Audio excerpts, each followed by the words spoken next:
আপনি আমার সফল হওয়ার একটা উপায় দেন। যদি সফল হতে চাও তাহলে আমার লেখা এই বইটি নাও, শয়তান ধরার গর্জন। এই বইটি নেওয়ার সাথে সাথেই তোমার জীবনে থাকবে না কোনো অর্জন। আমি কথা দিয়ে কথা রেখেছি, শয়তান আসেনি তো ফিরে। আমি শয়তান তাড়ানোর গল্প লিখেছি আমার সারাটি জীবন ধরে। আমি অন্ধকারে মোমবাতি জ্বালিয়েছি, তবুও পাইনি ভূতের খোঁজ।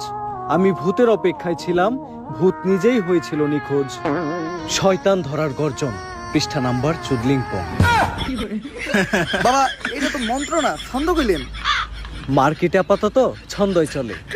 একদম ঠিক কথা বাবা বলছে। বইটা একটা আমারও লাগবো। দাম কত এটার? মাত্র 1000 টাকা। ইয়ে 1000 টাকা দিয়ে আর কিনুম? 1000 টাকা হাতে নিয়ে ভূতের ডাক দিলে ভূত নিজেই চাল চলে আয় পড়বো। একদম ঠিক কথা কইছে। 1000 টাকা দিয়ে বইয়ের দাম, এই বইয়ের বিশেষত্ব কি? এই বইটা আমি আমার নিজ হাতে লিখেছি।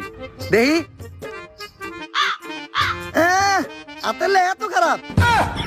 দেহি বইয়ের প্রথম পৃষ্ঠায় কি লেখা? একবারে বইরা মানুষকে ভোদাই বানানোর 100টি উপায়। 1000 টাকা দিয়ে 120টার এই বইটি নেন আর ঠাস করে ভোদাই হয়ে যান। এখন সফল হইতে গেলে তো এই বইটা লাগবেই। তো এই বইটা আমি নিয়ে গেলাম। বইয়ের টাকাটা ওইটা আমি হোয়াটসঅ্যাপে পাঠাই দিব। গুরু হোয়াটসঅ্যাপ কি? আজকের থেকে আপনার লেখা এই বইটা পইরাই আমার শয়তান ধরার যাত্রা করলাম শুরু। শয়তান ধরার গর্জন, পৃষ্ঠা নাম্বার চুদলিংপং। সেই